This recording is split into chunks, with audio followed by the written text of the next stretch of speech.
Hello, my name is Ryan, and I would like to teach you about taking care of a betta fish. It's really quite simple. First, you must start with a good tank. Tank prices for a betta fish is really quite cheap.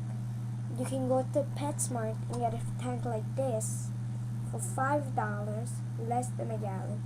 Or you can go to AC Moore or any arts and crafts store or dollar store and get a container like this for $1 or 50 cents, depending on where you live. First, when setting up the tank, first you must clean the tank. You must wash and rinse the tank. As you can see, it is already done. Second, you fill it with water. Wait right for one moment as I go and fill this tank.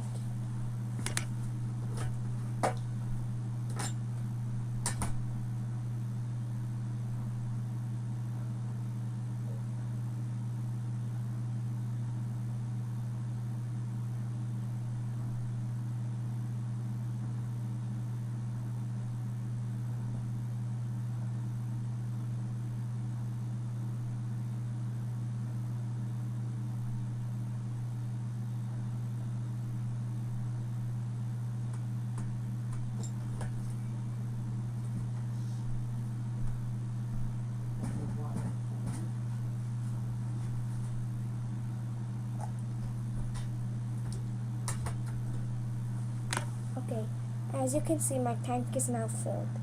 When setting up your tank, you may like to put gravel, but in my case, I do not like to put the gravel because it is hard to clean, because sometimes it will go in the sink and you will lose a lot, and it makes the tank smell more. The fourth step in setting up a betta tank is taking care of a betta is making sure the temperature is right. As you can see here, this water is, you cannot see it, but this water is warm. Then, now I would like to talk to you about taking care of a betta fish.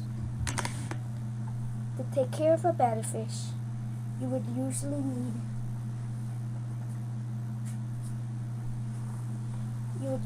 need a betta fish food.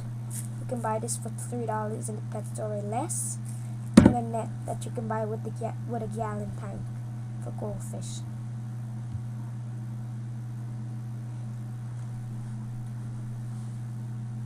You would also like to feed them two times a day, only 2 pellets. And if it's brand new, you want to feed them tropical guppy fish flakes. If they're very young, they cannot eat the pebbles. The pebbles are good, but when they're very young, like in the stage you get them from the pet store, 9 months, their mouth cannot swallow the big pieces. Now I would like to show you the container they come in. Hold on just 1 second. This is your average Petco betta fish container. Now in Petco, the betta fish are very expensive. If you would this in particular, if you want a cheap one and you see the nice ones at Petco, check behind the shelf or underneath. They usually have all the cheap ones at the bottom to hide them, and the expensive ones at the top. In Petco, the containers are a little bit more narrow, but they fill them with toilet water. But the fish will live in that for a small period of time. In there, all the fish are $2 or $1 depending on where you live. But another place you could get bettas is on the computer. It is not good to get a betta on the computer. It can stress out your betta fish, number one. Number two, the betta fish can be old and weary. And number three, the fish wouldn't be in good shape, because after the long journey, usually would lose scales and could die of sickness and disease, because stress causes them sickness and disease. But otherwise, these are very hardy fish. This is my This is my betta, Rosie. You could see her jumping up. And now, I just brand new got her. Now I'm going to show you how to add her to the tank. This is a container that I got from a local place, a local pet store.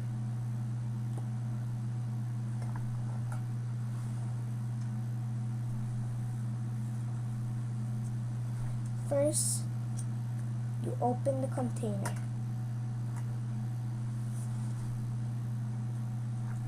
First, you open the container. Excuse me a minute, this is very tight. Then you take your betta fish, do not hold it. You bring the tank over and pour gently your betta fish into the tank. Some people like using nets, but I'm not really comfortable with the net, because when you're using small containers, it's hard, and sometimes you can squash your betta fish. This is my betta fish, Rosie.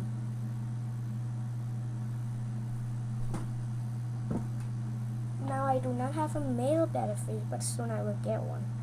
If you're interested in breeding betta fish, you need a container like mine's. And if you can see on this side, I don't think you can see, there's little holes. I'm going to tell you why those little holes are there.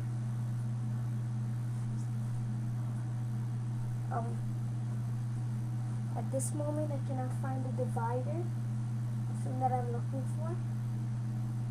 Hold on just one moment. I'm sorry, my room's kind of a disaster-free. I got a cocktail over there instead of pets. The divider, because the male and female cannot stay together. So what you would do is put it in the middle here, and you would have the male here and the female. Leave them for a few days, and after you see the female getting fat and the male flaring, stuff popping out of his face, his gills, under his gills, and you see there's vertical stripes on the female. This one does not have stripes, but she still has eggs. You need to take out the divider. Oh, and you must wait till the male has a bubble nest the size of a grapefruit. In this case, if you want less than 500 babies, you can wait till he has a silver nest suitable to you. You pull the divider up, and you have to watch them as they breed. Because after they spawn, the male would take care of the babies, but the female would try to eat the babies. In the spawn, you will see nipping at each other and scales falling out. This is normal, but if you continuously see them nipping and fighting, you must take the female out immediately. When the females are over 2 years, they do not breed, and the males either, because they get discouraged. Most pet stores, when they keep them away from the same sex of fish. So they're not accustomed to being next to each other. So they don't really know what's going on. But eventually the instinct will kick in, and they will breed. It might take at least a week or two for her to gather the stripes in the male to build a bubble nest. But if that attempt for them to breed does not work, keep them apart for at least a week or so, and try this again. My name is Ryan, and this is my betta fish, Rosie, and thank you for watching my video.